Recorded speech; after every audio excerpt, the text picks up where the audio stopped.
वर्णिवेशरमणीयदर्शनम्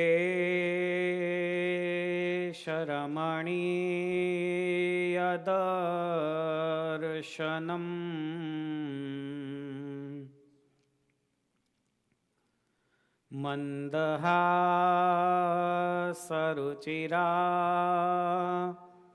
ननाम्बुजम्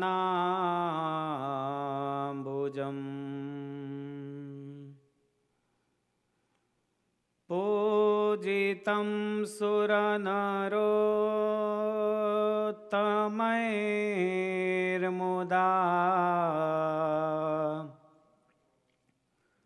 धर्मनन्दनमहं विचिन्तये।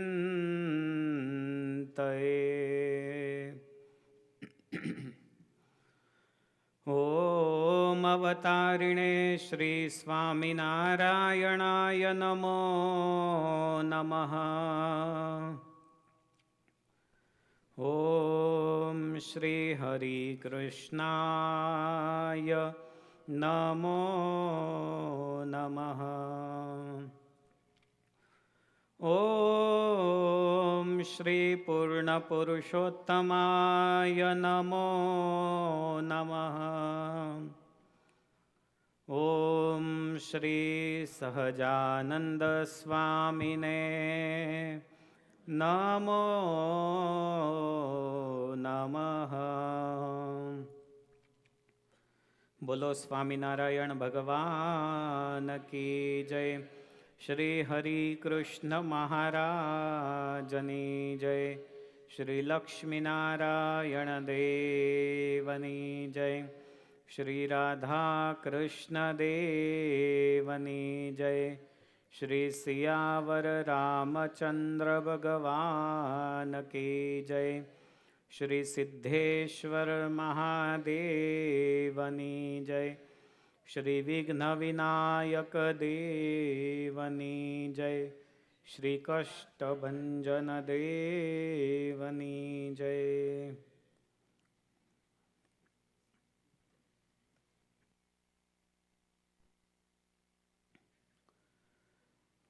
निखिल हेय प्रत्यनीक समस्त कल्याण गुणाकर એવા ભગવાન સ્વામિનારાયણ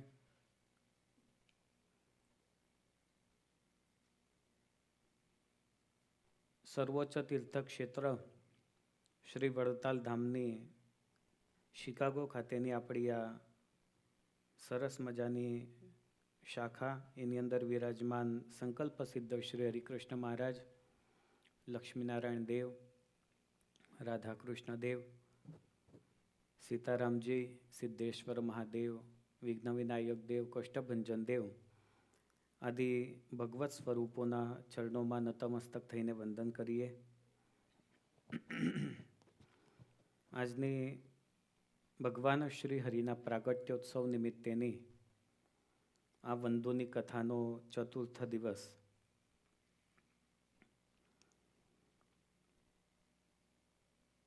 એમાંય આજનું આ સત્ર, એમાં ભગવાનની સેવા કરતા એવા વિદ્વાન શાસ્ત્રી મુક્તપ્રકાશ સ્વામી, આપ ભગવાન શ્રી હરિને હૃદયમાં ધારણ કરીને રહેલા સૌ હરિભક્તો, સૌને જય સ્વામિનારાયણ. જય સ્વામિનારાયણ. મજામાં છો બધા? શું વાંધો છે? નહીં? પણ આનંદ એ વાતનો છે કે આપણે જેમને ઈષ્ટદેવ માનીએ છીએ એ ઈષ્ટદેવનો બર્થડે, પ્રાગટ્યોત્સવ, બર્થડે શબ્દ કદાચ ટૂંકો પડે બહુ, અને ભગવાનનો પ્રાગટ્યોત્સવ આપણે ખૂબ ધામધૂમીથી મનાવ્યો.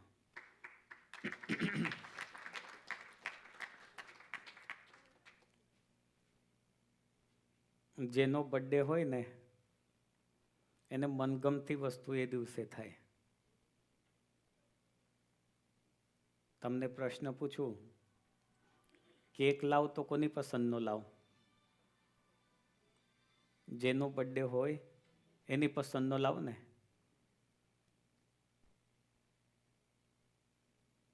તો આ તો આપણા ઈષ્ટદેવનો બર્થડે છે, પ્રાગટ્યોત્સવ છે. એ ભગવાનને પ્રિય એવા વંદુના પદો, એના ઉપર ચિંતન કરવાનો આ એક અવસર આપણને સૌને પ્રાપ્ત થયો. એ ભગવાનની મોટી કૃપા કહેવાય.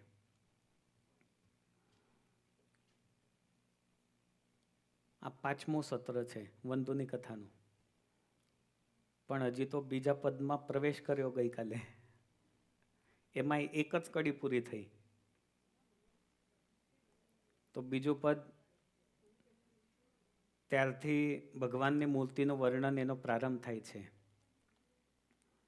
આનંદ એ વાતનો છે કે ગઈકાલે જેમ જાહેરાત કરી હતી કે વંદુના પાઠ કરવાના છે સામૂહિક રીતે, તો આજે બરાબર 4:30 વાગે વંદુના પાઠનો પ્રારંભ થયો અને અત્યાર સુધી 10 વંદુના પાઠ થયા સામૂહિક.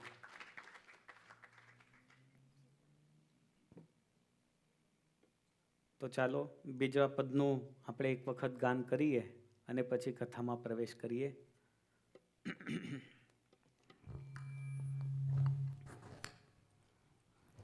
આવો મારા મોહન મીઠડા લાલ, કે જો તારી મૂરતિ રે લોલ.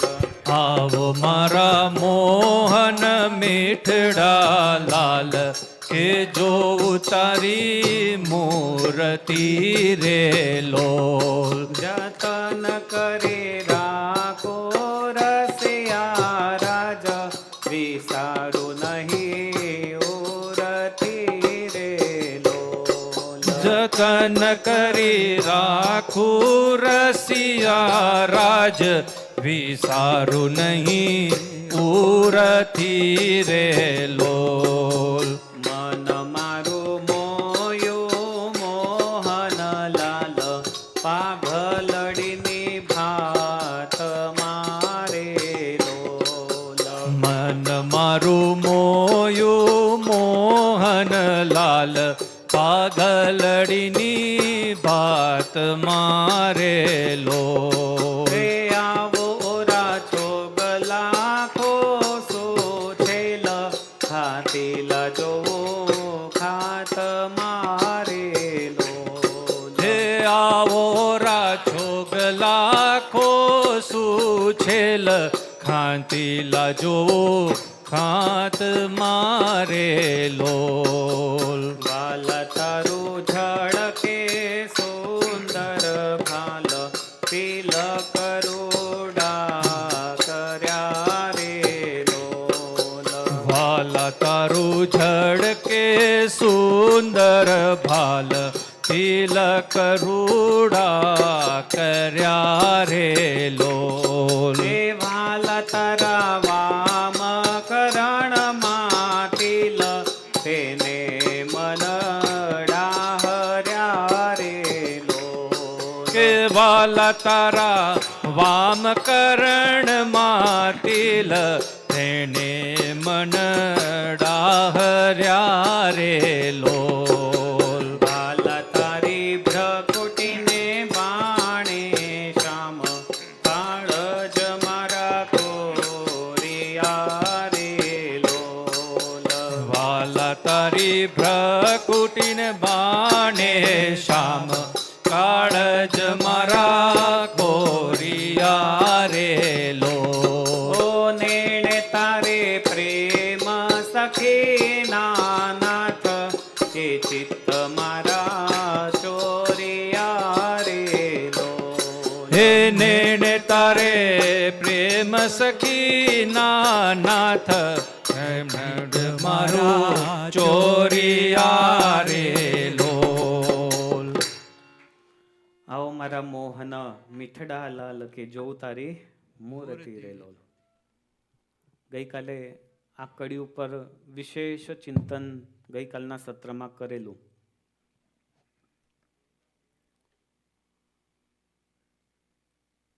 સૌથી પહેલા પદમાં પરિચય હેતુ આપ્યા પછી બીજા પદની પ્રારંભિક કડીમાં પણ સ્વામીએ ભગવાનને નિમંત્રણ આપેલું છે. સાચું છે કે ખોટું છે? હવે બરાબર. ભગવાનને આમંત્રણ આપેલું છે. આ ગઈકાલે થોડું ક્લેરિફિકેશન કરેલું ને એટલે અત્યારે તમારી સેજ એક્ઝામ લીધી પણ તમે પાસ થઈ ગયા બધા. ભગવાનને આમંત્રણ આપે છે, આવો મારા મોહન મીઠડા લાલ, કે જોઉં તારી મૂર્તિ રે લોલ. જોઈ તો લેવાનો સૌને આગ્રહ છે, દર્શન કરવાનો આગ્રહ છે, પણ શું એ મૂર્તિને આપણે જતન કરીને રાખવા માટે પ્રયાસ કર્યો છે? કથા સાંભળવાથી આનંદ આવે, ઘણી વખત દર્શન કરીને પણ આનંદ આવે, પણ જે ભગવાનની મૂર્તિ એક વખત આપણે હૃદયમાં ધારણ કરી એને કાયમ માટે આપણા હૃદયમાં જતન કરીને રાખવાના. મહારાજને દર વખતે માનસી પૂજા કે ધ્યાનમાં જુદા જુદા સ્વરૂપ આપણે કરીએ એના કરતાં આપણું પોતાનું એક સ્વરૂપ બનાવવાનું.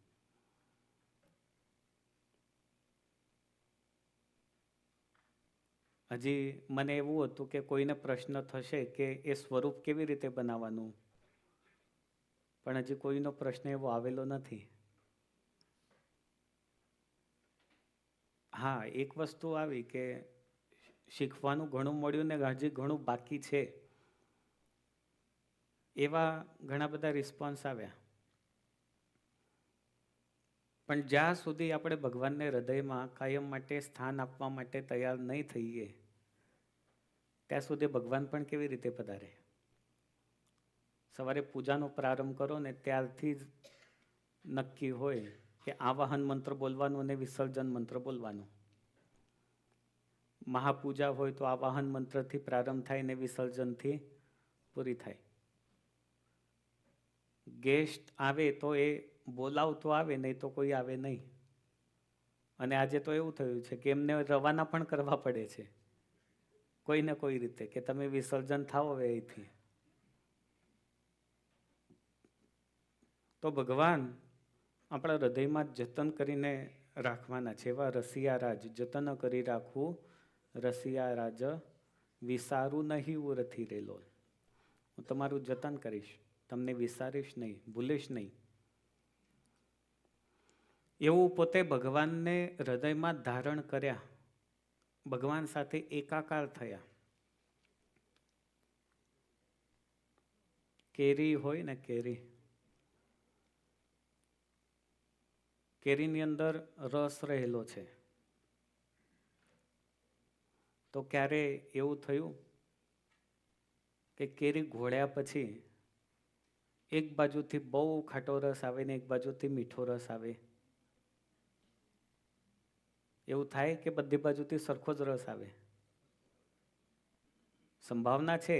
કેરી સિવાયની બીજી કેરી હોય તો રસ જુદો હોય, પણ એક કેરીનો રસ સરખો હોય, એનો કલર પણ સરખો હોય, એનો સ્વાદ પણ સરખો હોય, એમાં કોઈ કચાશ હોય નહીં, એકરૂપ થયેલું છે. એવી રીતે પોતાને, પોતાના મનને, પોતાના આત્માને એ ભગવાન સાથે, પરમાત્મા સાથે એકરૂપ કરવા, ત્યારે ભગવાન હૃદયમાં સ્થિર થાય, જતન કરી રાખવું રસિયા રાજ. આ ત્યારે સાર્થક થાય, એકાકાર થઈએ ત્યારે. સ્વામી તો ભગવાનની સંપૂર્ણ મૂર્તિનું વર્ણન કરવા માટે તત્પર થયા છે, પણ જ્યાં સુધી એકાકાર ન થાય ત્યાં સુધી કેવી રીતે વર્ણન કરી શકે? જે વસ્તુ હૃદયમાં દર્શન કરે છે એ જ વસ્તુનું વર્ણન થઈ શકે. તમને કહેવામાં આવે કે કોઈ વસ્તુનું વર્ણન કરો, તો વર્ણન ક્યારે કરી શકો? જ્યારે તમે જુઓ ત્યારે. એવું કહેવામાં આવે કે ચાલો માલપુડાનું વર્ણન કરો, પણ જ્યારે જુઓ ત્યારે માલપુડાનું વર્ણન થાય ને, કે માલપુડો પતલો છે, માલપુડો કાચો છે, માલપુડો લાલ છે, એમાં મરી છે, એમાં બીજું ઘી છે, કે જે હોય એ તમે જે વર્ણન કરો એ બધું થઈ શકે. વરિયાળી છે. ખાણ કે ગોળની તમને ખબર નહીં પડે, ખાધા પછી જ ખબર પડશે. અમુકને તો ખાધા પછી ખબર ના પડે. તો વર્ણન કરવા માટે એકાકાર થવું પડે, એને દર્શન કરવા પડે. તો હૃદયમાં વર્ષોથી તમે માનસી પૂજા કરો છો, હૃદયમાં વર્ષોથી ધ્યાન કરો છો, તો કેવી રીતે શક્ય બને? આ પોતાને પ્રશ્ન પૂછવો જોઈએ. સંભાવના છે. હું અત્યારે એક અનુમાન લગાવી શકું કે તમે જે રીતે ધ્યાન કે માનસી પૂજા કરતા હો છો, એ તમે કોઈ વિડીયો કે કોઈ પિક્ચર જોયેલું હોય તો એના આધારે તમે બોલીને કરતા હશો. આ સંભાવના છે હૃદયમાં ને હૃદયમાં. પણ માનસી પૂજા કે ધ્યાનની રીત ભગવાનને હૃદયમાં ધારણ કરવા એ બોલીને નથી થતા. એના માટેની તદ્દન જુદી રીત ભાત છે. બોલ્યા સિવાય મનમાં ને મનમાં તમે રટન કરતા હશો, લગભગ એવું જ હોય. રટન કર્યા સિવાય હૃદયમાં ડાયરેક્ટ પરમાત્મા સાથે એકાકાર થઈને એ ભગવાનને આપણે લાડ લડાવીએ માનસી પૂજામાં, એ મૂર્તિ સાથે એકત્વ થાય ને ત્યારે જ થાય, બોલીને ના થાય. તો સ્વામી આટલું સરસ વર્ણન કર્યું છે. બીજા પદની બીજી કડીમાં પ્રવેશ કરીએ. મન મારું મોયું મોહન લાલ, પાઘલડીની ભાત મારે લોલ. મન મારું મોયું મોહન લાલ, પાઘલડીની ભાત મારે લોલ. હવે પહેલી કડી ને બીજી કડીમાં તમને શું સેમ દેખાય છે? બોલો, વિચારીને કહો. કયો શબ્દ સેમ દેખાય છે? હા, મોયું કોણ બોલ્યું? ઓકે. મોહન કોણ બોલ્યું? સરસ, પેલા દાદાની તાળીઓથી વધાવો. મોયું શબ્દ પણ છે એ બીજી કડીમાં, પણ મોહન શબ્દ છે ને એ બંનેમાં સેમ છે. પણ પહેલી કડીમાં ફક્ત મોહન શબ્દ છે. ગઈકાલે આપણે એના પર વિશેષ ચર્ચા કરી હતી કે સંસ્કૃતમાં ઉભયપદી ધાતુ, પરસ્મયપદી અને આત્મનેપદી. તો જે ધાતુને ઉચ્ચારિત કરવાથી બંને પક્ષમાં ફળ મળવાનું હોય એને કહેવાય ઉભયપદી. તો મોહન શબ્દ મોહ મુહ્યતે દિવાદિગણનો એવો જે ધાતુ છે, એનાથી ફળ જે બોલનાર છે એને પણ મળે છે અને પરમાત્માને પણ ફળ મળે છે, જેનું નામ છે એને. પરમાત્માને શું ફળ મળવાનું? આપણે તો સમજીએ કે ચાલો મને ભગવાન મળ્યા, મોહન. પણ ભગવાનને પણ એ ફળ મળે કે એક પ્રેમ લક્ષણ ભક્તિનો સંબંધ. મોહન શબ્દ છે ને સામાન્ય નથી. એક સંબંધ ભગવાન સાથે ને ભક્ત સાથેનો સ્થપાય ત્યારે ભગવાનને પણ આનંદ આવે. એ ફળ છે. આ કડીમાં કહ્યું કે મન મારું મોહ્યું મોહન લાલ. લગભગ ગુજરાતી ભાષામાં લાલ કોને લગાડે? જમાઈને લગાડે? ધીરુલાલ, છગનલાલ, મગનલાલ. તો જે લાલ છે ને એ આ અર્થમાં લાલ નથી. પણ કહેવાનું તાત્પર્ય છે મોહનલાલ શું કામ કહ્યું હશે? એક તો છે ને માણસના લક્ષણ, માણસનું શરીર, માણસના ચિહ્ન કે માણસની ક્રિયા, એનાથી એને લૌકિક નામ અપાય છે એકાદું. ભલે નામ બહુ સારું હોય, પણ હુલામણા નામ આપવાની એક પ્રથા પહેલેથી ચાલી આવી છે, બહુ પુરાણ કાળથી છે. જેમ કે કૃષ્ણ ભગવાન હતા, એમનું નામ શું હતું? કૃષ્ણ. એમને શું કહેતા બધા? કાનો, કાનુડો, લાલો કહેતા. ઘણા બધા નામ હતા, હુલામણા નામ, જે નામ રાખો એ. ભગવાન સ્વામિનારાયણને માર્કંડેય મુનિએ આપેલા નામ કયા કયા હતા? કૃષ્ણ, હરિ અને હરિકૃષ્ણ. પણ લગભગ કયા નામથી ઉચ્ચારણ થાય છે? ઘનશ્યામ મહારાજ કે સ્વામિનારાયણ ભગવાન. ઇવન ત્યાં સુધી કે સદગુરુ રામાનંદ સ્વામીએ બે નામ આપેલા છે, નારાયણ મુનિ અને સજાનંદ સ્વામી. પણ આપણે એવું બહુ ઓછો પ્રયોગ કરીએ. આપણે શું કહીએ? સ્વામિનારાયણ ભગવાન. એ તો ભગવાને પોતે આપેલું છે. પણ લોકમાં એવું દેખાય કે હુલામણા નામથી બોલાવવાનું એ વધારે આકર્ષકતા દેખાઈ આવે. પણ આ વસ્તુ સારી હોય એટલે કદાચિત અયોગ્ય પણ કહેવાય લોક માટે. તમારા બધામાં એવું હોય કે કોઈ રંગથી કાળો દેખાય એટલે એને કાળીઓ બોલવાની ટેવ હોય. કોઈ પગથી અપંગ હોય એટલે એ લંગડો અહીંયા. પણ એવા હુલામણા નામ એ અપમાનજનક હોય છે. પ્રેમથી ભક્ત, ભક્તરાજ, આવો ભગત, આ હુલામણા નામ સારા કહેવાય. પણ ઉપનામ પણ એવું આપીએ કે જેનાથી કોઈને ભગવાન સાથેનો સંબંધ પ્રસ્થાપિત થાય. એવું નામનો પ્રયોગ ના કરીએ કે જેનાથી કોઈને દુઃખ થાય. ખાસ આ બધા સમૂહમાં આવી વસ્તુનો ઉપયોગ બહુ વધારે થાય છે. અને જો કદાચ કોઈને આવી ટેવ હોય, આ બાજુ કે પેલી બાજુ, એ ટેવમાંથી બહાર આવી જવાની બહુ જરૂર છે. કોઈને ઉપનામથી ક્યારે પણ બોલાવાય નહીં. અહીંયા પ્રેમ સખી ભગવાનને પહેલા મોહન તો કયા, પણ હવે મોહનલાલ એવું કહે છે, એવા હુલામણા નામથી સંબોધે છે.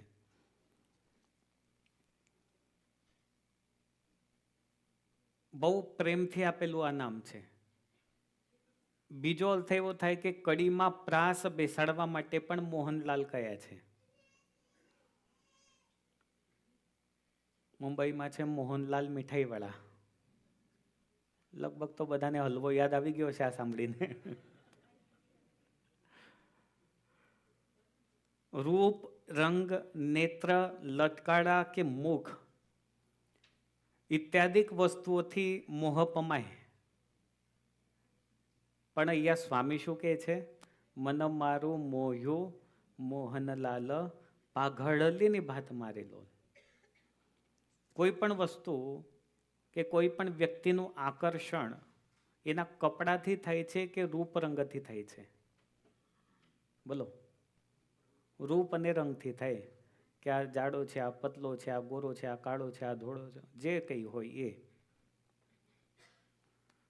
પણ સ્વામી અહીંયા પાઘડી જેવી વસ્તુ, લૌકિક વસ્તુથી મૂર્તિ તરફ આકર્ષણ મોયું, મારું મન મોયું, એવો ઉલ્લેખ કર્યો. હવે અહીંયા પ્રશ્ન તમને થવો જોઈએ કે મન મારું મોહ્યું એવું કહેતા એવી પણ શંકા કે પ્રશ્ન થાય કે શું ભગવાનની મૂર્તિ કરતાં પાઘડી સુંદર હશે? સમજાય છે? મન મારું મોહ્યું મોહનલાલ પાઘડલીની ભાત મારેલો. તો પ્રશ્ન એ થાય કે ભગવાનની મૂર્તિ કરતાં શું પાઘડી સુંદર હશે? સમજાય છે? ભગવાનની મૂર્તિ કરતાં શું પાઘડી સુંદર હશે? બીજો પ્રશ્ન તરત એ થાય કે પાઘડીથી મૂર્તિની શોભા છે કે મૂર્તિથી પાઘડીની શોભા છે? આ બીજો પ્રશ્ન છે. મૂર્તિથી જ પાઘડીની શોભા છે એવું તમે હમણાં કીધું. એનું કારણ કે તમે ઘણી વખત આવું સાંભળેલું છે. તો પછી સ્વામીએ પાઘડીમાં મન મોહ્યું એવું શું કામ કહ્યું? મારું મન મોહ્યું પાઘડીની ભાતમાં. એનું તાત્પર્ય એ છે કે પાઘડી બાંધનાર કોણ છે, પાઘડી કોને બાંધેલી છે અને પાઘડી કોના મસ્તક ઉપર છે. આ ત્રણેય પ્રશ્નોનો સમન્વય સંબંધ ભગવાન સાથે સીધો છે. ભગવાન પોતે પાઘડી બાંધે છે, પાઘડી એમના મસ્તક ઉપર છે અને પાઘડીની શોભા પણ ભગવાનથી છે. દુનિયામાં ભગવાને નિર્માણ કરેલી દરેક વસ્તુમાં માણસનું મન આકર્ષિત થાય. ગાડીમાં બેઠા બેઠા બાજુમાંથી ચાલતા ચાલતા જોવે સરસ મજાનું, કેટલું મજાનું ઝાડ છે, કેટલું સરસ બિલ્ડિંગ છે, કેટલું સરસ તળાવ છે. કદાચ ખાડાવાળો રસ્તો હોય તો ટીકા પણ થાય કે કેવો રસ્તો છે, અને એ રસ્તો માણસે બનાવેલો છે, ભગવાને નથી બનાવેલો. ભગવાન દ્વારા નિર્મિત દરેક વસ્તુમાં મન આકર્ષિત થાય. પછી શરીર હોય, કોઈ પ્રાણી હોય કે કોઈ વસ્તુ હોય.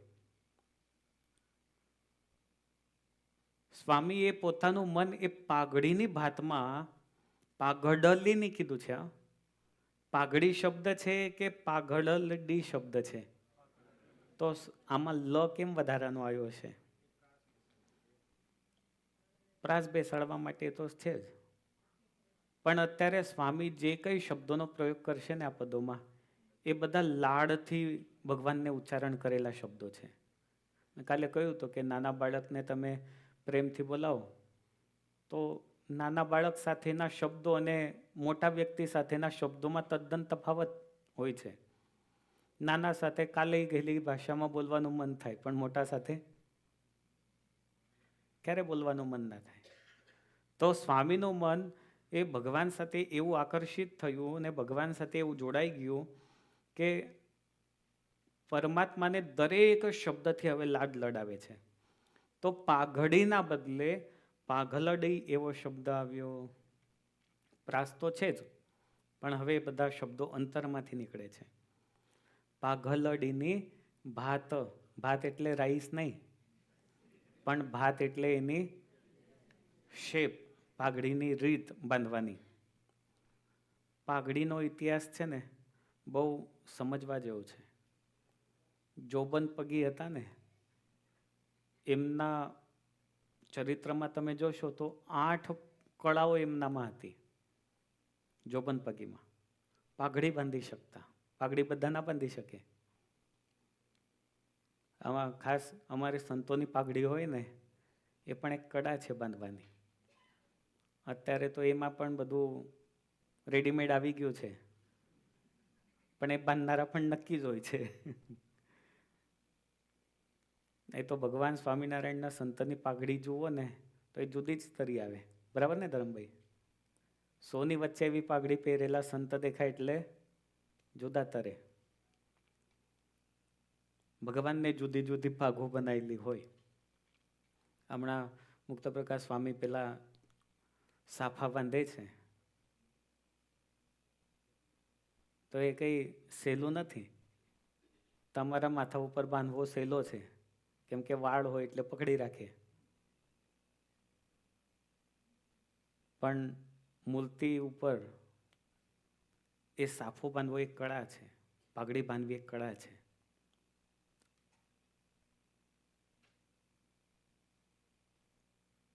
તો એવી જે પાઘડી છે એનો ઇતિહાસ એક ગૌરવપૂર્ણ ભારતમાં રહેલો છે.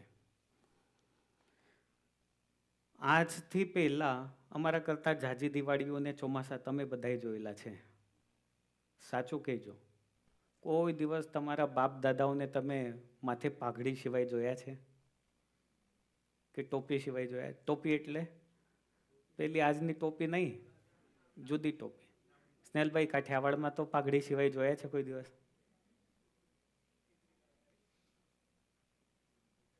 તો પાઘડીનો ઇતિહાસ એ આપણી ભારતીય સંસ્કૃતિમાં ગૌરવપૂર્ણ, માનપૂર્ણ રાજસત્તા, રક્ષણ અને આગવી ઓળખનું પ્રતીક છે. એ પાઘડી છે. આ તો અત્યારની વાત નથી, વેદોમાં પણ પાઘડીનો ઉલ્લેખ છે. અથર્વવેદમાં કહ્યું, ઉષ્ણિશમ તે શિરસી ધારયામી. ઉષ્ણિશમ એટલે માથા ઉપર ઓઢવાનું એક વસ્ત્ર. જુદી જુદી પાઘડીઓ, કેટલા બધા પ્રકારની. રાજસ્થાનમાં જાઓ ને તો એ જાત જાતની પાઘડીઓ દેખાય. કાઠિયાવાડમાં જાઓ તો જુદી પાઘડી. મહારાષ્ટ્રમાં જાઓ તો આમ તો મહારાષ્ટ્રીયન ટોપી જુદી આવે છે, પણ પાઘડી પણ બહુ જુદી પ્રકારની આવે. આચાર્ય મહારાજ જે પાઘડી બાંધે ને એ મરાઠી સ્ટાઇલની પાઘડી છે. એ રાજસત્તાની પાઘડી છે, રાજકીય પાઘડી કહેવાય એને. તો મરાઠી સ્ટાઇલની પાઘડી છે. તો એ પણ બાંધવી કંઈ સહેલી નથી. અમારા મુંબઈમાં એક રાકેશભાઈ પાઘડીવાળા છે, સારા હરિભગત છે. એનો કંઠ છે ને મોરલા જેવો છે. એ કીર્તન બોલે ને એટલે ચારે બાજુની દિવાલો ધ્રુજવા લાગે, એવો સરસ મજાનો કંઠ. બહુ સારા હરિભગત. એમના બાપ દાદાઓ આ પાઘડીનું કરતા. એ તો હવે ડાયમંડમાં આવી ગયા બધા.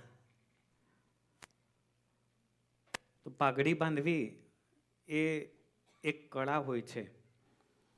આધ્યાત્મિક ક્ષેત્રમાં પણ પાઘડીનું એટલું જ મહત્વ છે. તમે જ્યારે પૂજા કરવા બેસો ત્યારે ખુલ્લામાંથી ના બેસાય. આ તો કેટલાયને સમજ જ નથી એટલે ચાલ્યું જાય એટલે ચાલ્યું જાય. પૂજા કરવા બેસો, મહાપૂજા કરવા બેસો, યજ્ઞમાં બેસો, તારે માથું તો ઓઢેલું હોવું જોઈએ. માથું ખુલ્લું ના રખાય. કોઈ કહે છે એનું કારણ શું? માથું ઓઢવાનું કારણ એ છે કે એક સન્માનનો ભાવ ભગવાન પાસે, કે અમે તમારા દાસ છીએ. ખુલ્લા માથે જાઓ તો બોસ બનીને જવાય, પણ માથું ઓઢેલું હોય તો એક દાસત્વનો ભાવ આવે. સંતો પાઘડી પહેરે. તમે બધા જીવનનું બહુ મોટું પગલું ભરવા જતા હો ને ત્યારે પણ માથે પાઘડી કે સાફો બાંધેલો હોય. સમજાયું? ત્યારે બાંધ્યું એ બાંધ્યું, પછી કદાચ કોઈ કહે છે કે એક વખત બાંધ્યું તો આટલી ઉપાધિ છે, દરરોજ બાંધશો કેટલી ઉપાધિ.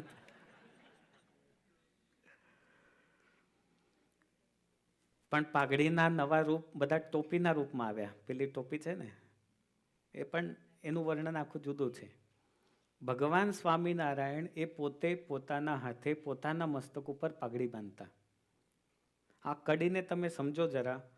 આવો મારા મોહન મીઠડા લાલ કે જોઉં તારી મૂરતિ રે લોલ, જતન કરી રાખવું રસિયા રાજ વિસારું નહીં મૂરતિ રે લોલ. મન મારું મોહ્યું મોહન લાલ પાઘડલીની ભાત મારે લોલ.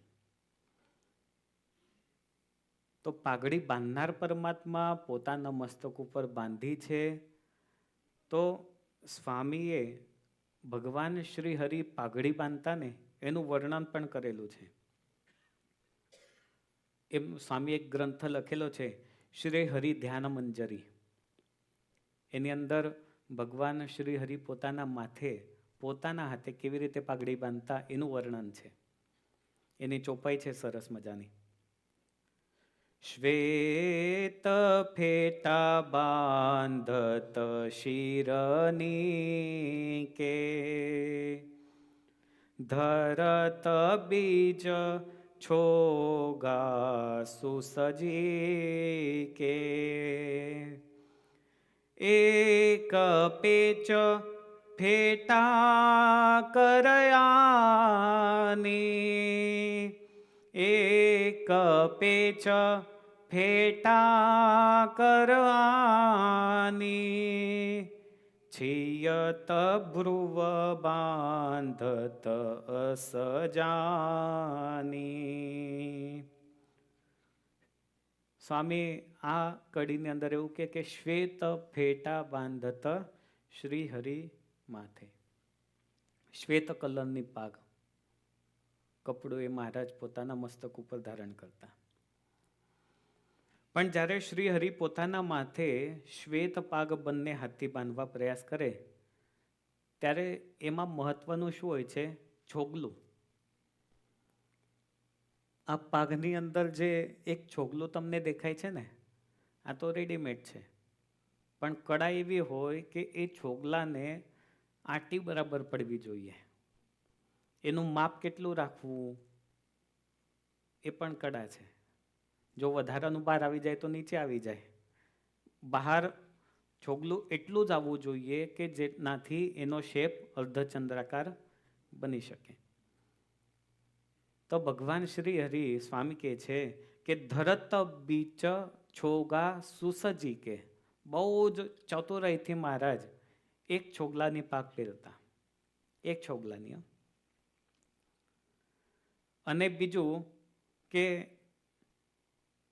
જ્યારે પાગ બાંધતા હોય ત્યારે આટો જે આવે ને, એ આટો એ ભ્રકુટીની પાપણ ઉપરથી સ્પર્શીને જાય એ રીતે પાગ મહારાજ બાંધતા. સાફો જ્યારે માથે બંધાતો હોય ને ત્યારે તમારી આંખો પણ થોડી આમ તેમ થાય, પાપણનો એને સ્પર્શ થાય. અમારે સંતોને પાગ બાંધવાની હોય તો બંને આંખોથી એ સ્પર્શ થઈને જાય, તો એ પાગ માપની બને. જો તમે પહેલેથી જ એને ઉપરથી લેવાનો પ્રયાસ કરો ને તો ઢીલી થઈ જાય. તો ભગવાન શ્રી હરિ પાસે આવી કળા હતી કે પોતાના હાથે એ મહારાજ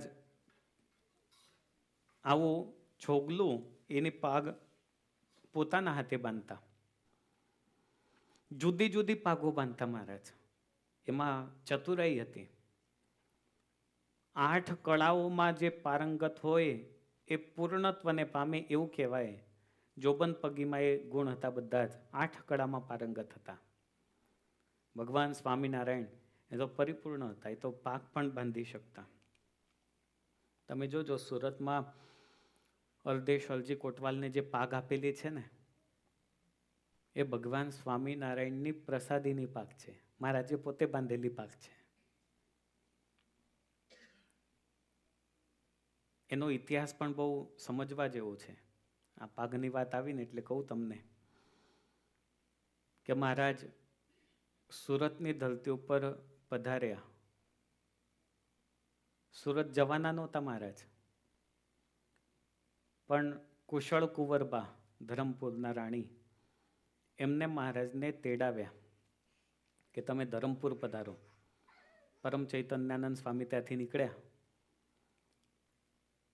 અને એમના યોગથી પછી મહારાજ સૌથી પહેલાં સુરત આવે છે. સાબરમતી, મહીસાગર, નર્મદા આ બધું કાઠિયાવાડમાંથી નીકળે ને પછી બધું રસ્તામાં આવે. એ પાર કરતાં કરતાં મહારાજ સુરતમાં આવ્યા. જેમ વડોદરાનો સત્સંગ એ સદગુરુ ગોપાળાનંદ સ્વામીએ કરાવેલો છે, એમ સુરતનો સત્સંગ કોને કરાવેલો છે? કોને? સદગુરુ મુક્તાનંદ સ્વામીએ સુરતનો સત્સંગ કરાવેલો છે. સદગુરુ ગોપાળાનંદ સ્વામી વધારે ઉમરેઠ અને વડોદરા રહેતા.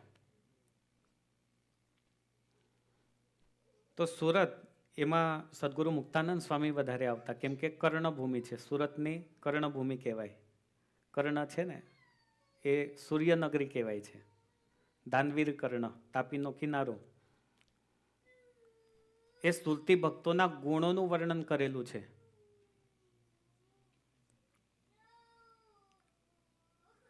સુરતી ભક્તો એ ભગવાનને સમર્પિત ભક્તો હતા બધા.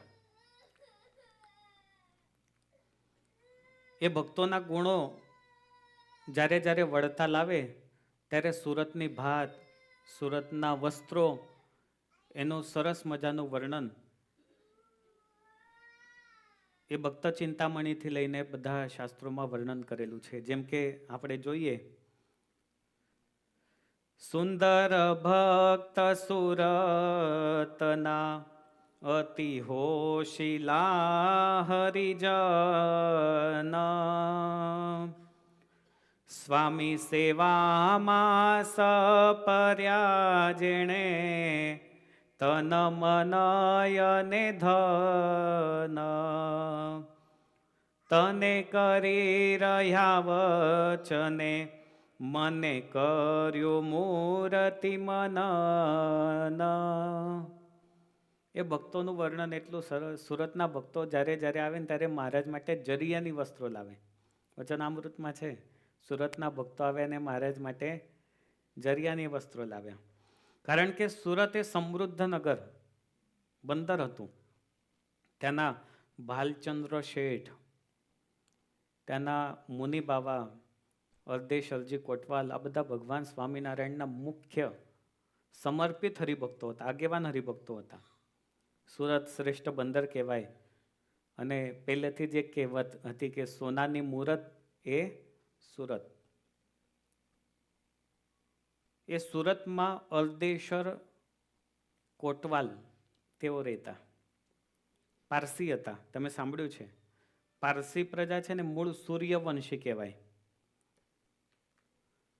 સૂર્યવંશી એટલે ભગવાન રામચંદ્રજીના વંશમાં આવેલા કહેવાય. એ બધા જ ભારતથી સ્થળાંતર કરીને પર્શિયા નામના દેશમાં રોકાયેલા, જે ઈરાન કહેવાય છે.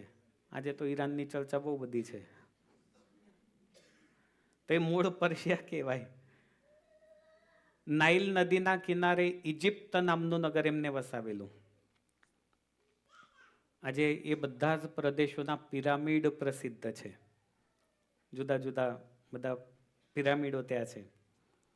અને આ બધા સૂર્યવંશીઓ ત્યાં ગયા ને એ જ બધા પારસી કહેવાય. પણ પહેલેથી બધા સમૃદ્ધ. આજે પણ એ લોકો ભારતમાં થોડા ઘણા છે, પણ બહુ શાંતિપ્રિય અને બહુ ધનવાન છે. મુંબઈનો, મૂળ મુંબઈનો, જૂના મુંબઈનો 70% ભાગ આજે પણ દસ્તાવેજમાં જુઓ ને તો પારસીના નામનો હોય. મૂળ જગ્યાઓ બધી. આ કમલેશભાઈ શાહ બધાને ખ્યાલ છે મુંબઈમાં જે રહ્યા છે. અગ્નિપૂજક છે. ભારતીય સંસ્કૃતિ સાથે એમનું જોડાણ બહુ સારી રીતે છે. અગ્નિની પૂજા કરે એમનામાં ખાસ, જે આપણી યજ્ઞ સંસ્કૃતિ સાથે મેળ ખાય છે. પારસીઓનો, થોડાક આગળ આવી જજો બધા, એટલે બેસતા ફાવે બધાને.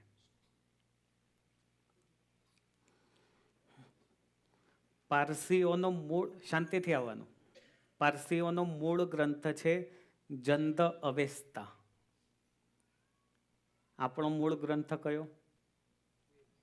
વેદ છે. વેદ આપણું મૂળ છે, અને પછી એમાંથી જુદી જુદી શાખાઓ થાય. જંદ અવેસ્તા અને સંસ્કૃત ભાષા આ બંનેનું ઘણું સામ્યત્વ છે શબ્દો માટે. તમે કદાચ કોઈને યોગ થાય ને તો ભવિષ્ય પુરાણ વાંચજો. આપણા પરાગભાઈ છે ને, એ ભવિષ્ય પુરાણ લઈ આવ્યા છે. ક્યાંકથી શોધીને એમને ગ્રંથો વસાવવાનો શોખ છે. અને તમને પણ કહું કે ઘરમાં ગ્રંથો અવશ્ય રાખવા, વાંચો કે ના વાંચો. હોય તો વાંચવાનું મન થશે એકાદ દિવસ કે ચાલો ને ખોલીને જોઉં. બરાબર ને કિરણભાઈ? કે ચાલો આજે ખોલીને જોઉં કેવી રીતનો છે, શું છે લખેલું છે. અને જેને કાળા અક્ષર ભેસ બરાબર હોય એને પગે લાગી લેવાનું ખાલી ગ્રંથને.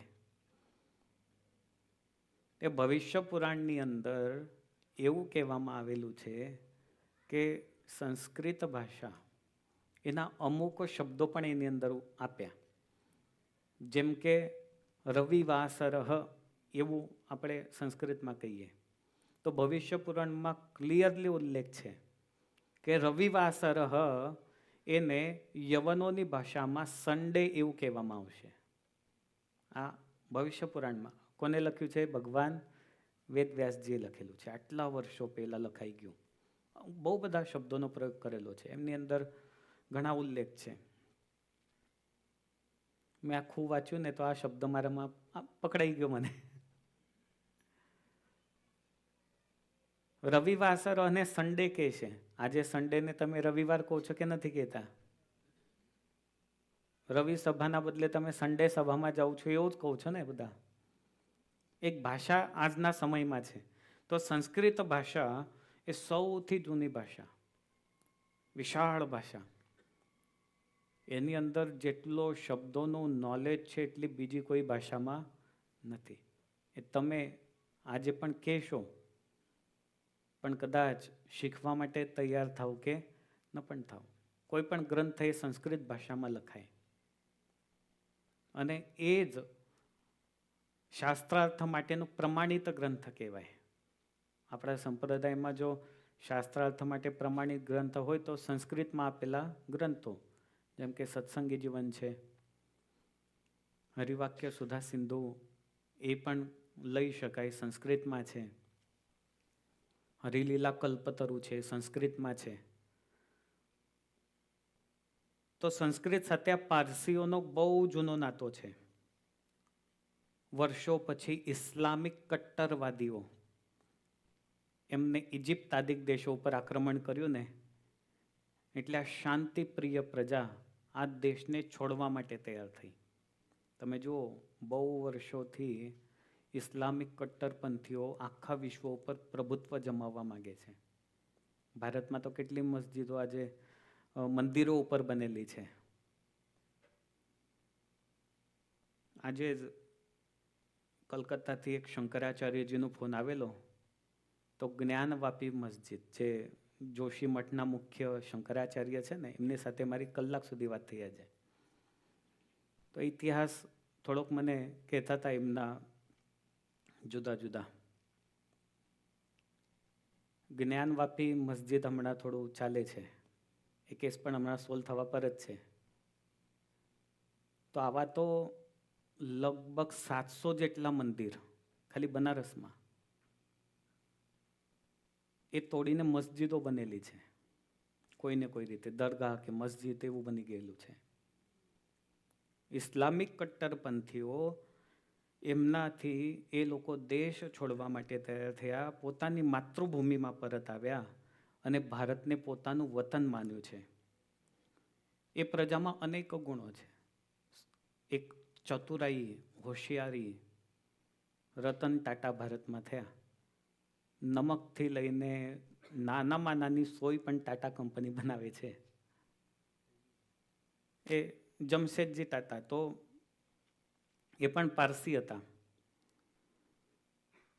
સુરતમાં પણ આ ત્રાસ આવેલો. સુરતની સમૃદ્ધિ જોઈને ત્યાંના મુસ્લિમોએ એ સુરતનગરને પરેશાન કરવાનું શરૂ કર્યું. લૂંટફાટ ને પ્રજાને ત્રસ્ત કરી નાખી. અંગ્રેજોનું શાસન હવે સુરતમાં આવી ગયું છે. એમને ત્યાં પોતાનું કોઠી સ્થાપેલી છે. અંગ્રેજોએ સત્તા હસ્તગત કરી, પણ મુસ્લિમોને કેટલા રાખ્યા? ફક્ત કામ કરવા માટે રાખ્યા. સુરતને સુરક્ષિત કર્યું. પણ આ બધું કરતા કરતા અંગ્રેજોએ સુરતને સુરક્ષિત કરવા માટેની જવાબદારી એક યુવાનને સોંપેલી છે. અને યુવાન એટલે કોણ? પારસી અર્ધેશરજી કોટવાલ, એમને સોંપેલી. એ વખતે નાની ઉંમર હતી એટલે યુવાન હતા. કોટવાલ એટલે નગરપતિ બનાવ્યા છે એમને સુરતના. અર્ધેશરજીના દાદા હતા ને, સૌરભજી એમનું નામ. એ સૌરભજી કુશળ ઘડિયાળોના કારીગર હતા. ઘડિયાળ લગભગ પારસી લોકો જ લાવેલા છે. ઘડિયાળ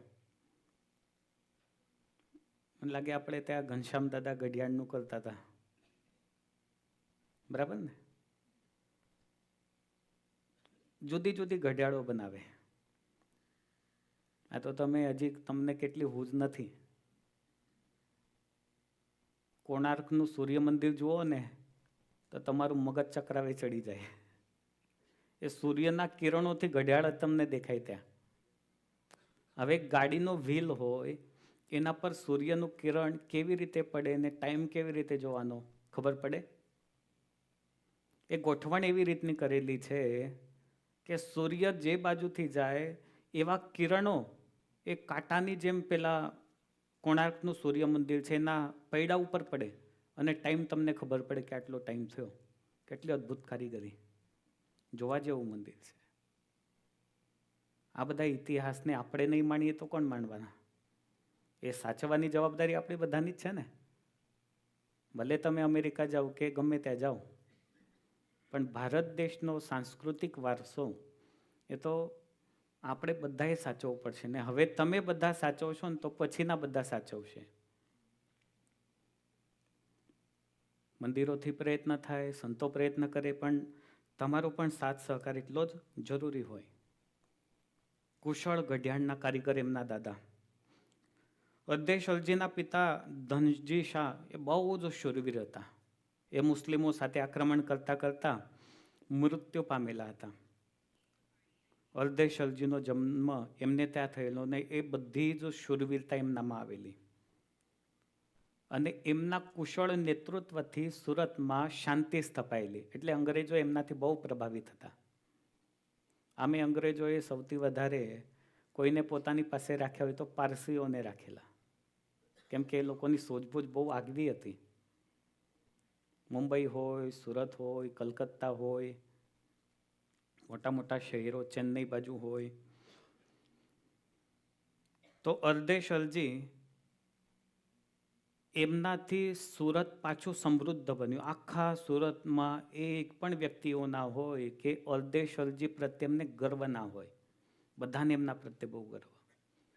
અને એ જ અર્દેશલજી સુરતના કોટવાલ નગરપતિ એ ભગવાન સ્વામિનારાયણના અનન્ય ભક્ત બનેલા હતા.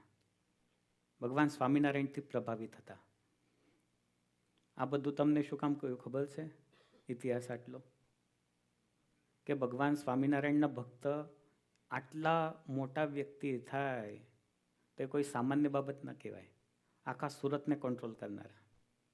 ઘણી વખત તમે એમને એમ વાત સાંભળી હોય, નામ સાંભળ્યું હોય, તો એ સુરતના અર્દેશ્વર કોટવાલ એમને ભગવાનને 3 વખત સુરત તેડાવેલા.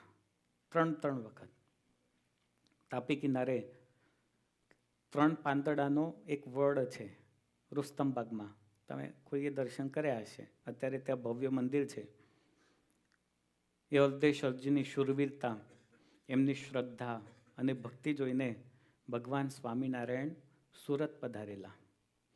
વિક્રમ સંવત 1881 કાર્તિક વદી સાતમના દિવસે વડતાલ મંદિર થવા માટે, પ્રતિષ્ઠા થવા માટે 1 વર્ષની વાર હતી. અને એ વખતે મહારાજ સુરત આવેલા. સરસ મજાની તાપીના કિનારે સભા કરીને બેઠા છે. 3 પાંદડાનું વડ ત્યાં છે. એ નથી વધતો કે નથી તૂટતો, એવો ને એવો જ છે. આજે પણ જુઓ કે કાલે જુઓ કે ફ્યુચરમાં રહેશો તો જોશો તોય એવો ને એવો રહેશે. તો ભગવાન સ્વામિનારાયણની સમક્ષ આ અર્દેશલજી કોટવાલ બેઠા છે.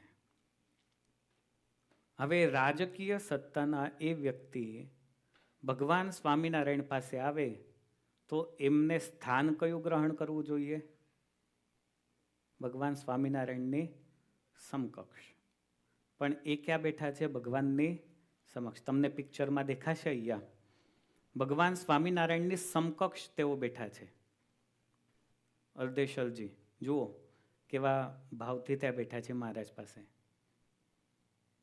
અને એ વખતે મહારાજે ભાવ વિભોર થઈને પોતાના માથા ઉપર જે પાઘડી હતી ને એ કાઢી અને અર્દેશલજી કોટવાલને આપેલી છે. અર્દેશલજીએ શું કર્યું? એ પાઘડી પોતાના માથે મૂકી નહીં, ક્યારેય નહીં મૂકી. એમને એ પાઘડીને વંદન કર્યા છે.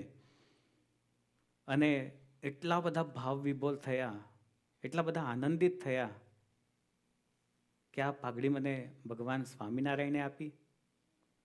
આ જો આ ઓરિજિનલ પાઘડી જે મહારાજ બાંધતા ને એ આ ત્યાં સુરતની પાઘડી છે. એમને તો જાણે એક અલૌકિક વસ્તુ મળી ગઈ ને એટલો આનંદ આવ્યો. હરિલીલામૃતમાં વિહારીલાલજી મહારાજે વર્ણન કર્યું છે. આપી ઉત્તમ પાદુકા ભરતને શ્રી રામ રાજે થઈ. આપી તે લકટોરી વાયુસુતને સીતાની શોધી લઈ. મેતા શ્રી નરસિંહની કુસુમની માળા જયા પી ખરી. આ અર્દેશરને સ્વમસ્તકતણી તે પાગયા પે હરી. અર્દેશરજીએ પાગ લીધી અને પોતાના જીવનું જતન કરે ને એ રીતે પાગને સાચવી રાખી. જોવાનું એ છે કે એમને તો ભગવાનનો યોગ થયેલો તો એમને તો સાચવી રાખી જ, પરંતુ એમની પરંપરામાં પણ આજ સુધી બધાએ પાગને સાચવી રાખેલી છે. જે કોઈ પરંપરામાં આવે બધાએ વંદન છે આવા બધાને. બાકી પ્રસાદીની વસ્તુઓ એનો મહિમા દરેકને રહેતો નથી. ઘણા દાદાઓ કહે છે કે અત્યાર સુધી તો અમે સાચવ્યું પણ સ્વામી દીકરાને કંઈ ઇન્ટરેસ્ટ નથી, તો પછી શું કરવું આનું? તો ક્યાંક ડોનેટ કરી દે, બીજું તો શું થાય. પણ એ નથી. હિન્દુ ધર્મમાં પારસી છે આજે પણ ઘણા બધા પ્રલોભનો એમને બીજા ઘણાએ આપ્યા, એ વાતો પણ છે. તમે જાણતા હશો બધા. મોટી મોટી સંસ્થાઓએ મંદિર આપી દઈએ, બંગલો આપી દઈએ, જગ્યા આપી દઈએ, આ કરીએ પેલું કરીએ, પાગ અમને આપી દો. પણ નહીં, બ્લેન્ક ચેક આપવાની વાતો થઈ, પણ નહીં. આ તો ભગવાનની પાગ અમને પરંપરાગત મળેલી છે. વંદન છે આવા બધાને તાળીઓથી એ પરિવારને આપણે વધાવવા જોઈએ. આજે પાગ એમના વંશમાં આજે પણ છે અને ભગવાન સ્વામિનારાયણે પોતાના હાથે બાંધેલી પાગ એમને જે આપીને, તો દર વર્ષે ભાઈબીજના દિવસે ત્યાં દર્શન માટે ખુલ્લી મુકાય છે એમના ઘરે. મંદિરમાં નથી લાવવા દેતા, કેમ કે જાય ને એટલે પછી શક્યતાઓ ઘણી બધી હોય, એટલે કોઈ વાતનો ચાન્સ ના આપે. એમના ઘરે જ દર્શન માટે મૂકે. નાસ્તાની બધી વ્યવસ્થા હરિભક્તો માટે બહુ સારી રીતે કરે છે. તો આવો પાગનો મહિમા છે. આવો મારા મોહન મીઠડા લાલ, વિસારું નહીં મુરથી રે લોલ. મન મારું મોહ્યું મોહનલાલ, પાઘડલીની ભાત મારે લોલ. તો આવું સ્વામીનું મન મોહ્યું. પણ સ્વામીએ પાઘની વાત તો કરી, પણ હવે આગળની કડીમાં શું કહે છે? આવો ઓરા છોગલા ખોસો છેલ, ખાતીલા જોવું ખાત મારે લોલ. આવો છોગલા ખોસું છેલ, કાંતેલા જો કાંત મારે લોલ. સ્વામીએ પાગનું વર્ણન કર્યું કે પાગ સુંદર છે, પાગમાં મન મોયું.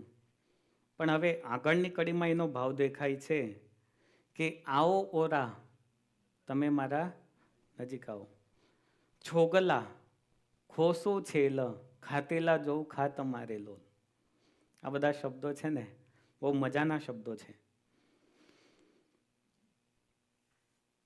પ્રેમી અને પ્રિયતમનો અહીંયા સંબંધ છે.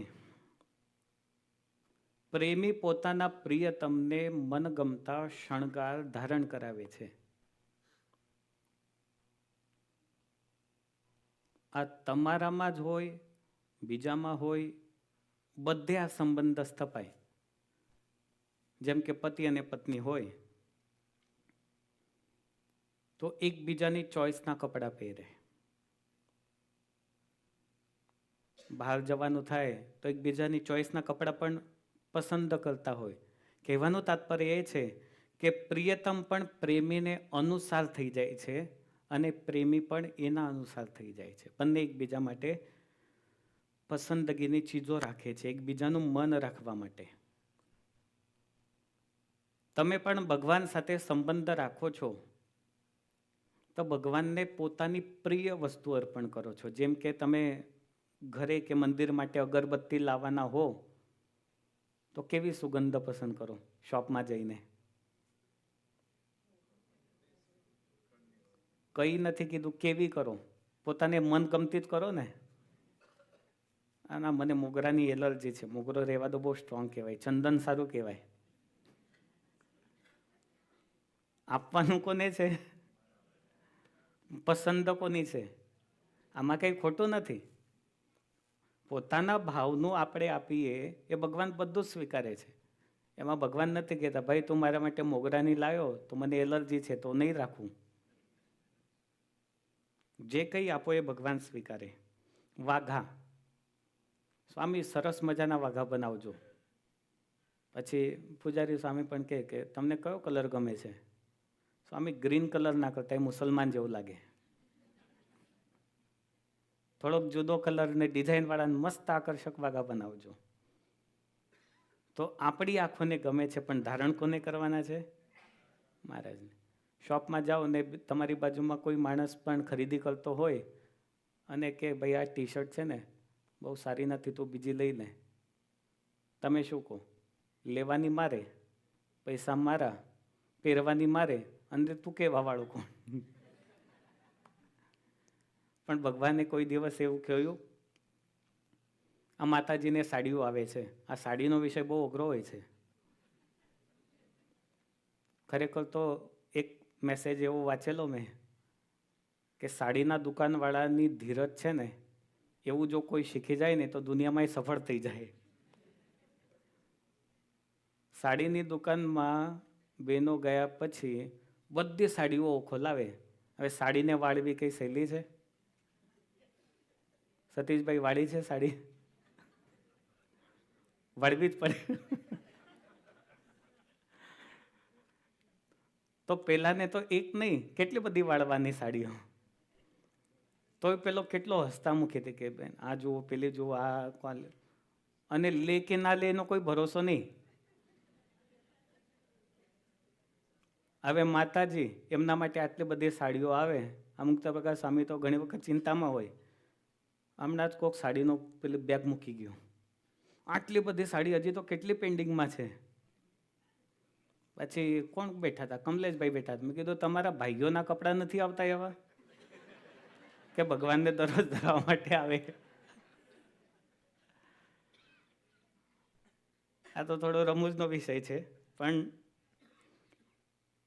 જે કંઈ આવે એ ભગવાન ધારણ કરે છે. થાળ માટે તમે ભગવાનને થાળ કરાવવાનો હોય તો અમે મસ્ત મોહનથાળનો થાળ કરજો.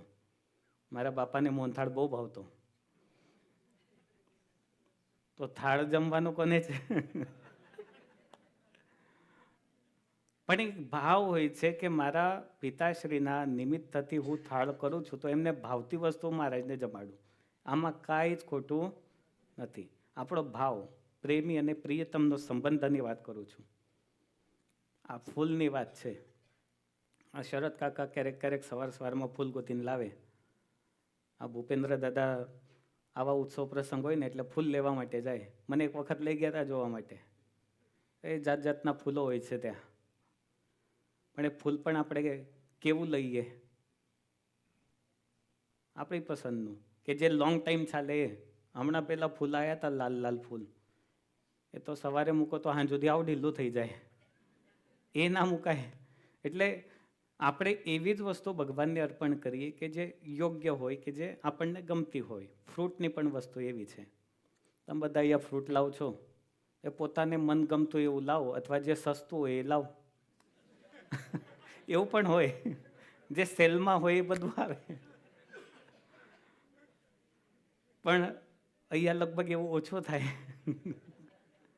ઘણી વખત સ્ટ્રોબેરી આવી જાય ને એટલે અમને ખબર પડે કે સ્ટ્રોબેરી સેલમાં લાગે છે આજે. ઘણી વખત લીચી આવી જાય. પણ આવું કંઈક સેલમાં આવે ને એટલે કહેવાનું તો આપણે ભગવાનને અનકોટ કરી દઈએ. તો જે આપણને ગમે આપણે ભગવાનને અર્પણ કરીએ અને ભગવાન પણ એ દરેક વસ્તુને સ્વીકારે છે.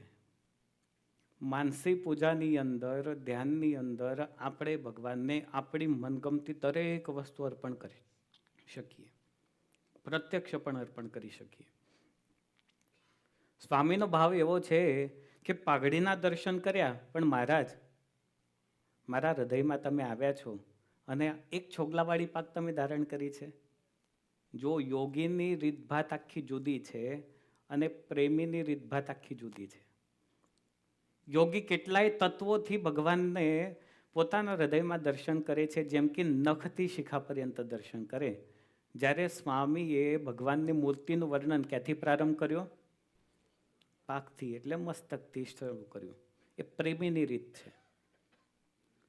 યોગી એ ભગવાનના પગથી શરૂઆત કરે, ચરણથી શરૂઆત કરે છે. તો સ્વામી કહે છે કે હે પ્રભુ, તમે તો એક છોગલાની પાક ધારણ કરી છે, તમે મારી નજીક આવો, આ એક છોગલાની પાક એના કરતાં હું તમને 3 છોગલાની પાક ધારણ કરાવી દઉં. આ બધું ક્યાં થાય છે? હૃદયમાં.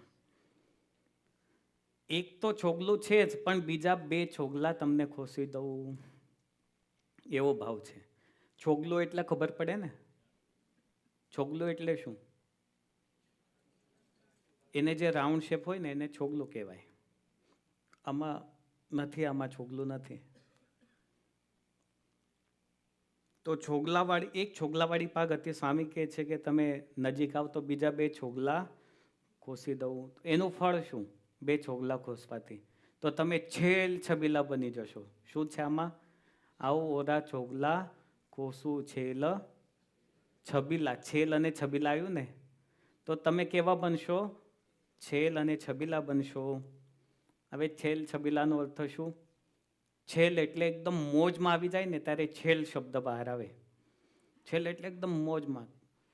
એ 3 છોગલાની પાક તમે ધારણ કરો તો વટ પડી જાય ને, એવા અર્થમાં, વટ પાડી દેવાના અર્થમાં. સ્વામીને અંતરથી કેટલો હરખ હશે કે મારા ભગવાનને 3 છોગલાની પાક ધારણ કરાવું તો ડાયરેક્ટ વટ પડી જાય એવી પાક થાય.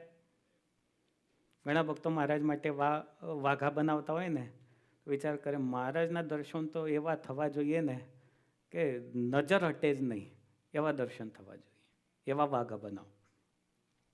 તો વટ પાડી દેવાના અર્થમાં છેલ છબીલા બની જશો, એવો સ્વામીનો ભાવાર્થ છે. અને એના માટે સ્વામીએ શું કીધું? હે ખાતીલા. એમાં ખાતીલા શબ્દ આવે છે. આવો ઓરા છોગલા ખોસું છેલ ખાતીલા. એટલે ખાતીલા એટલે કોણ? ભગવાન. એ બહુ પ્રેમનો શબ્દ છે. આ બધા શબ્દો કાઠિયાવાડી તળપદી શબ્દો છે. હે ખાતીલા, મને તમને જોવાની એવી ખાત છે. ખાતીલા જોવું ખાત મારે લોલ. ખાત એટલે કે હામ, ઈચ્છા એવી મને છે. પણ કેવી ખાત છે? તો 3 છોગલાવાળી પાગ, એનો તાલ મેળવીને એવા દર્શન મારે હૃદયમાં કરવા છે. ખાતીલા શબ્દનો અર્થ તમને કહું તો એકદમ અસલી, નકલી નહીં પણ અસલી. એના માટે ખાતીલા શબ્દ વપરાય. જેમ કે સોનું હોય, ઘી હોય, ઇત્યાદિ વસ્તુઓ માટે ડિક્શનરીમાં ખાતીલા શબ્દ માટે આ શુદ્ધતાનો પર્યાય છે. ખાત એટલે કે મેં કીધું ને હામ. ખાત શબ્દનો અર્થ થાય કે હૃદયમાં, દિલમાં, અંતરમાં એવી મને ઈચ્છા છે દર્શન કરવાની. ભગવાન પણ ભક્તનો ભાવ પૂર્ણ કરવા માટે જેવા તેવા રૂપને, સ્વરૂપને ધારણ કરે છે. સ્વામીએ કીધું કે એક છોગલાવાળી પાક છે તો 3 વાળી કરી દઉં તો મહારાજ તરત સામે આવે, 1માંથી 3 થઈ જાય. હવે ભગવાનની જગ્યાએ આપણે હોય ને કોઈ આવું કે તો આપણે શું કરી દઈએ? નહીં, આઈ એમ ઓકે, આઈ એમ ડન, હું બરાબર છું. અને લગભગ તો કોઈ એવું કે પણ નહીં. પણ ભગવાનની સાથે પ્રેમનો સંબંધ છે એટલે આપણે ભગવાનની સાથે આવો સંબંધ પ્રસ્થાપિત કરીને ભગવાનને લાડ લડાવી શકીએ. એ જ આ મૂર્તિના દર્શનનું ફળ છે. કચ્છની અંદર ધમડકા ગામ છે. ત્યાં કરણીબા નામના એક સારા હરિભગત થયા. બહુ સારા હરિભગત હતા, બેન હરિભગત. તો ઘણી વખત ભાગવતની કથાઓમાં સાંભળેલું, દશમ સ્કંદની કથા આવે, રાસ પંચાધ્યાયની કથા, તો એની અંદર સાંભળેલું હોય કે ભગવાન શ્રી કૃષ્ણ શરદ પૂર્ણિમાની રાત્રે ગોપીઓને સાથે રાસ રમ્યા, 4 રાસ રમ્યા. પણ એમાં પણ જેવું ગોપીઓને સ્વરૂપ દર્શન કરવાતા એવો રાસ રમ્યા ભગવાન ગોપીઓ સાથે. રાસ પંચાધ્યાયીનો પાઠ કર્યા પછી ધર્મપિતા અને ભક્તિ માતાને હૃદયમાં ભગવાન શ્રી કૃષ્ણએ દર્શન આપેલા એવો સત્સંગી જીવનમાં ઉલ્લેખ છે. 5 જ અધ્યાય છે, પણ બહુ મધુર કથા છે. રાસ પંચાધ્યાયની શૃંગાર રસની કથા છે, પણ એ કથા ભગવાન પ્રત્યેની પ્રેમ ભક્તિમાં વધારો કરે, પ્રેમ લક્ષણા ભક્તિનો વધારો કરે એવી કથા છે. કરણીબાને થાય કે ગોપીઓ કેટલી ભાગ્યશાળી કે એને કૃષ્ણ પરમાત્માના સાથે રાસ રમવાનો યોગ પ્રાપ્ત થયો. તરત બીજી ક્ષણે વિચાર આવ્યો કે મારા ઈષ્ટદેવ સ્વામિનારાયણ ભગવાન તેઓ તો સંત રૂપે પ્રગટ્યા છે. અમારા જીવનમાં ક્યારેય પણ એ ભગવાન અમારી સાથે રાસ રમશે એવું શક્ય નથી. એટલે પાછા રડવાની શરૂઆત કરે. દરેકને ભગવાન સાથે સંબંધ સ્થાપવાની જુદી જુદી રીત હોય. જેને જે આવડે અથવા જે વસ્તુમાં પ્રેમ હોય ને એવો સંબંધ ભગવાન સાથે સ્થાપે. જેમ કે કોઈને સેવાનું અંગ હોય તો વિચાર કરે કે હું મંદિરમાં જઈને સેવા કરીશ, ભગવાનનું ઘર છે એટલે હું નાનામાં નાની સેવા કરીને પણ ભગવાનને રાજી કરીશ. કોઈ એવું વિચાર કરે કે મારું સેવાનું અંગ નથી, હું કીર્તન બોલીને ભગવાનને રાજી કરીશ. કોઈ એવો વિચાર કરે કે હું કિચનમાં ભગવાન માટે થાળ બનાવીને ભગવાનને રાજી કરીશ. ઘણા એમને એમ દર્શન કરવા માટે પણ આવે કે હું જઉં તો ભગવાન રાજી થશે મને જોઈને. તો દરેકની રીત તો જુદી જુદી છે. એમાં કરણીબાને એવું થતું કે ભગવાન જો મારી સાથે રાસ રમે તો મને કેટલો આનંદ આવે. અને ભગવાન સ્વામિનારાયણ તેઓ પણ આ સંકલ્પ સાંભળીને મહારાજ ત્યાં પોતે આવ્યા છે. સદગુરુ બ્રહ્માનંદ સ્વામી અને સદગુરુ મુક્તાનંદ સ્વામી મહારાજની સાથે ધમડકા આવ્યા. સાંજનો સમય થયો, ઢળતો સૂર્ય ઢળી ગયો અને એ વખતે સદગુરુ મુક્તાનંદ સ્વામી અને બ્રહ્માનંદ સ્વામી કંઈક ધ્યાનમાં બેઠા હશે ને એ વખતે સ્વામિનારાયણ ભગવાન ત્યાંથી નીકળ્યા. આવ્યા સીધા કરણીબાને ત્યાં. કરણીબાને કહે છે રાસ રમવો છે? હા મહારાજ રાસ રમવો. અત્યારે તો બાલ તૈયારી થઈ ગઈ છે ગરબા બોલવા માટેની બધી. તો લાવો, ચોળી ક્યાં છે, ચણીઓ ક્યાં છે, બધું લાવો. અરે મહારાજ આવું તમે ધારણ કરો. તો ત્યાં બહેનો સિવાય કોઈ નથી, તો મારે તો એ ધારણ કરવું પડે તો જ તમારો સંકલ્પ પૂરો થાય, બાકી થાય નહીં. એમને આવું તો કોઈ ઊભો ના રાખે. એટલે મહારાજે એમની પાસેથી આ બધા વસ્ત્રો લીધા અને મહારાજે એમની સાથે રાસ રમ્યા. આ સદગુરુ મુક્તાનંદ સ્વામી બ્રહ્માનંદ સ્વામી થોડીક વાર પછી ધ્યાનમાંથી જાગ્યા. એટલે મહારાજ ક્યાં ગયા? મહારાજ કઈ બાજુ ગયા? એટલે મહારાજને શોધતા શોધતા વિચાર કરે ત્યાં કોક આવીને સમાચાર આપી ગયો કે અરે તમને ખબર છે કે સ્વામિનારાયણ તો ત્યાં રાસ રમે છે. એટલે સ્વામી વિચાર કર્યો કે આપણે જવું નથી. હવે બ્રહ્માનંદ સ્વામી અને મુક્તાનંદ સ્વામી બંનેના સ્વભાવ તદ્દન જુદા છે. તમે જુઓ, બ્રહ્માનંદ સ્વામી એવું કે ચાલો આપણે ત્યાં જ જઈએ. મુક્તાનંદ સ્વામી ધીર ગંભીર હતા, કે ના ત્યાં ના જવાય, મહારાજની આજ્ઞા ઈચ્છા સિવાય ના જવાય. સ્વામીને રોકી દે. સ્વામી કે આપણે ધીમેથી બારીમાંથી જ જોઈએ કે મારા શું ચરિત્ર કરે છે. એટલે બારી ખોલીને સેજ એમાંથી જોયું તો એ મહારાજ તો એ મોજથી રાસ રમતા હતા. અને એ વખતે સદગુરુ બ્રહ્માનંદ સ્વામીની કાવ્ય કલમ એ તો રોકાઈ નહીં. એમને તરત જ શબ્દોનો પ્રારંભ કર્યો. વાલે શ્વેત વસ્ત્રોને ઉતાર્યા રે, વાલે લાલ વસ્ત્રો તન ધાર્યા રે, ગોપી બની ગયા ગિરધારે, ગોપી બની ગયા ગિરધારી, ગોપી બની ગયા ગિરધારે, ગોપી બની ગયા ગિરધારી, ગોપી બની ગયા ગિરધારી રે, ગોપી બની ગયા ગિરધારી રે. હે વાલે શ્વેત વસ્ત્રો ને ઉતાર્યા રે, વાલે શ્વેત વસ્ત્રને ઉતાર્યા રે, વાલે લાલ વસ્ત્રો તન ધાર્યા રે, વાલે લાલ વસ્ત્ર તન ધાર્યા રે, ગોપી બની ગયા ગિરધારી ગોપી બની ગયા ગિરધારી હે ગોપી બની ગયા ગિરધારી હે ગોપી બની ગયા ગિરધારી ગોપી બની ગયા ગિરધારી ગોપી બની ગયા ગિરધારી રે પહેર્યો ઘાઘરડો ઘેરાડો પહેર્યો ઘાઘરડો છેરાડો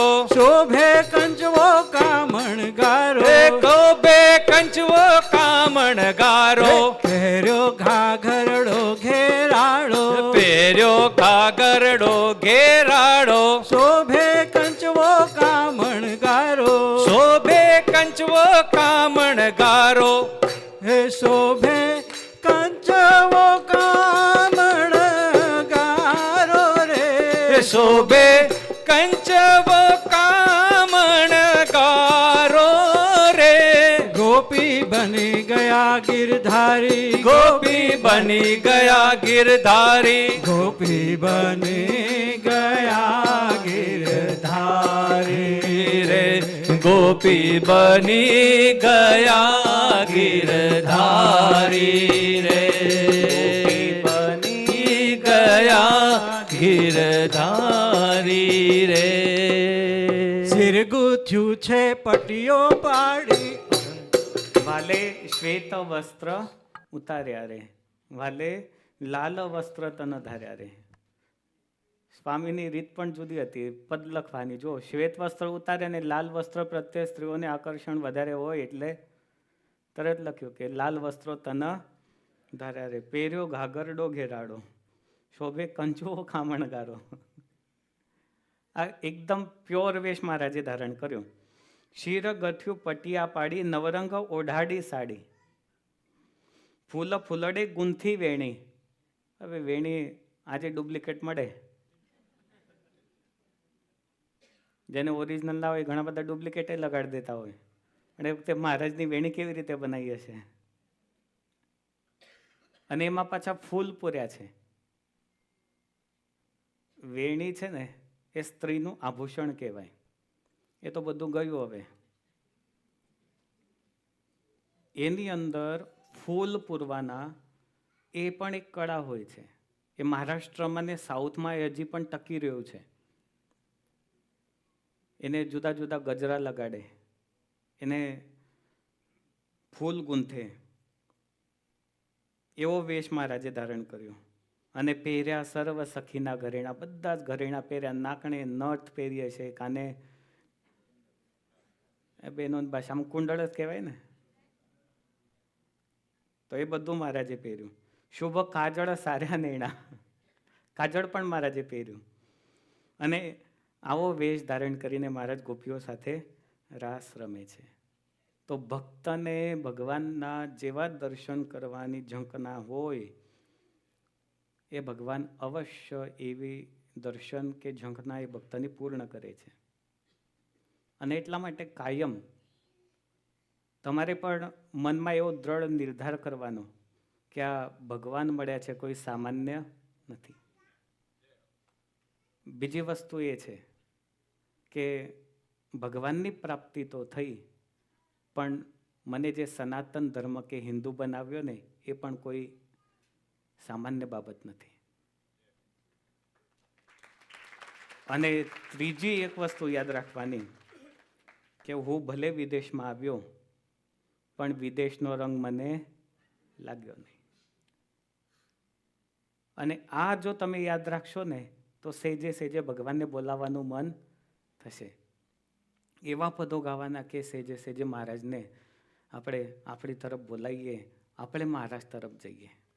એક સરસ મજાનું પદ છે, હારે મારે આજ પ્રીતમ ઘેર આવશે, રે મારે આજ પ્રીતમ ઘેર આવશે, હારે મુને હેતે કરીને બોલાવશે જી રે મારે હેતે કરીને બોલાવશે જી મારે આજ પ્રીતમ ઘેર આવશે, રે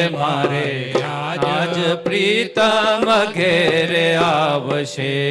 હારે એના સાથીડાને સાથે લાવશે. હારે ના સાથીડાને સાથે લાવશે. કરી હારે જો આ છે ને પદ આખું ફ્યુચર ટેન્સમાં છે. લાવશે, કરશે, ભાળશે, શેમાં છે? જો પ્રેઝન્ટમાં આવી ગયા હોય તો આવ્યા એવું કીધું હોત પણ શું કીધું છે? આવશે. એટલે ભક્ત જ્યારે પ્રાર્થના કરે છે ત્યારે ભગવાનને કેવી પ્રાર્થના કરે છે? ભગવાન તમે આવશો અને મારી સંભાળ લેશો, રાખશો. તો ફ્યુચર ટેન્સની પ્રાર્થના છે, પદ છે સરસ મજાનું. તો એની અંદર ભગવાનને જુદી જુદી પ્રાર્થનાઓ કરેલી છે. તો આવી ઈચ્છાઓ મનમાં રાખવાની કે હારે મારે આજ પ્રીતમ ઘેરા આવશે, હારે મને હેતે કરીને એકલા નહીં એના સાથીડાને સાથે લાવશે. આપણી પાસે સમય ઓછો છે, નહીં તો પદ બહુ સરસ છે. કરી લટકા તાળી દઈ ગાવશે. કેટલા મસ્ત આ શબ્દો છે બધા. હરિ હેત કરીને સામું બાળશે. આવીને સામું ના જુએ તો તમારા ઘરે કોઈ ગેસ્ટ આવે ને તમે કહો ના ના હું તમારા મોબાઈલમાં જ જોઈશ, પેલો કે છે આના ઘરે હું ખોટો આવી ગયો. તો હેતથી એકબીજા સામું જોવાનો, સંવાદ કરવાનો. અને બ્રહ્માનંદ સ્વામી કહે છે એવો મારો સાંભળો એ મારા હૃદયમાં આવશે ને સુખ આપશે. તો ભગવાનને ઘર એટલે ક્યાં બોલાવાના છે? હૃદયમાં બોલાવાના છે. તો આવી સરસ મજાની આ બીજી કડી છે. આવો મારા મોહન મીઠડા લાલ કે જો તારી મૂરતિ રે લોલ. આવો મારા મોહન મીઠડા લાલ કે જોવું તારી મૂરતિ રે લોલ. મન મારો મોયો મોહન લાલ પાઘલડીની ભાત મારે લોલ. મન માયું મોયું મોહન લાલ પાઘલડીની ભાત મારે લોલ. તો આ કડીની અંદર સંપૂર્ણ પાઘનું વર્ણન છે. એનાથી સ્વામી કહે છે મારું મને ભગવાન તરફ આકર્ષિત થયેલું છે.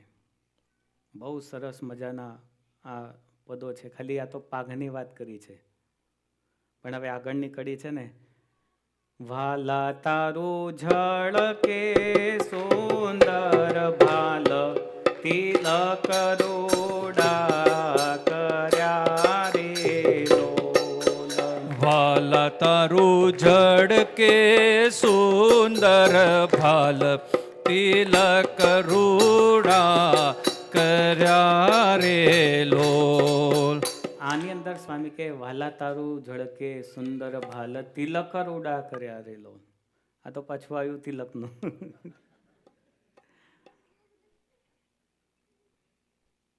તિલક તો અવશ્ય કરવું જોઈએ. જો મુસ્લિમ પોતાના મસ્તક ઉપર ટોપી મૂકવા માટે શરમનો અનુભવ ના કરતો હોય, મુસ્લિમ જો 5 ટાઈમ સંભળાય છે કે કોરા પથ્થર જેવા રહેવું છે, પ્રોપર તિલકને ચાંદલો કરવાનો. મુસ્લિમ જો એના ધર્મના રક્ષણ માટે માથે ટોપી પહેરવામાં સંકોચ ના રાખતો હોય ને તો આજે 57 દેશ બને. તમે બધા વર્ષોથી કહો છો કે અમે સનાતની છીએ, બહુ જૂના છીએ અને સનાતન કોઈ મટાડી ના શકે ને આવી મોટી મોટી વાતો કરો. પણ જે હતા જ નહીં એ 57 દેશ થઈ ગયા અને જે આપણે પૂરા થવામાં છીએ એનું કારણ આપણે બધા જ છીએ. શું કામ ફોલો નથી કરતા? તિલક ચાંદલો કરવો જ જોઈએ. અહીંયા મંદિરમાં પ્રવેશ કર્યા પછી કોઈ ટ્રસ્ટી નહીં કે કોઈ કશું જ નહીં. અહીંયા બધા કોણ છે? ભક્ત છે ભગવાનના. તિલક ચાંદલો જરૂર કરો. વાલા તારું ઝળકે સુંદર ભાલ તિલક રૂડા કરેલું. આ બધું સાંભળવાની મજા આવે.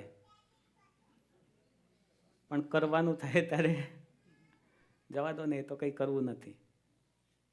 આજે મુસ્લિમોના 57 દેશ થઈ ગયા. એવું પણ થશે કે હજી બધા જ થઈ જશે જો આપણે સજાગ નહીં થઈએ તો. ઘણી વખત વિશ્વ હિન્દુ પરિષદની સભાઓ, RSSની સભાઓ કે ધર્મ સભાઓમાં જવું ને તો હિન્દુઓને ખાસ એક મેસેજ આપું કે રેલીઓ મોટી મોટી કાઢવીને બમ બરાડા કરવા એ હિન્દુત્વ નથી, અને રેલીઓ કાઢીને પીને કરવું ને એ હિન્દુત્વ નથી. આપણા ધર્મના જે સિદ્ધાંતો છે એને જ્યાં સુધી ફોલો નહીં કરીએ ત્યાં સુધી આપણામાં એ વસ્તુ આવવાની નથી. ભગવાન સ્વામિનારાયણ પ્રત્યે પ્રેમ તમને નથી એવું નથી, બધાને પ્રેમ છે તો જ તમે અહીંયા આવી શકો છો. તો પ્રેમ છે તો ભગવાને કીધું છે એવું કરવા માટે શા માટે સંકોચ અનુભવાય? ચંદનનો ચાંદલો જો કદાચ કરતા હો કંકુના બદલે, એલર્જી હોય તો ઠીક છે, પણ કંકુનો જ કરવો જોઈએ. પ્રદીપભાઈ, કંકુનો જ કરવો જોઈએ. ધરમભાઈ, ક્યારથી ચાલુ કરવું છે? હા, ના ના, ડાઘો એ પછી આ થોડું કાયમ રહેવાનું છે આ શરીર. હા, એટલે ચાલુ કરો તમે, બરાબર? ચાલો તાળીઓથી વધાવો ધરમભાઈને. મોટા સુભાષભાઈ ક્યાં ગયા? આ બધાની સાથે પ્રેમ છે એટલે કહું છું સભામાં. જે ના કરતા હોય બધા કરતા થઈ જજો. સુભાષભાઈ આજે કર્યો છે?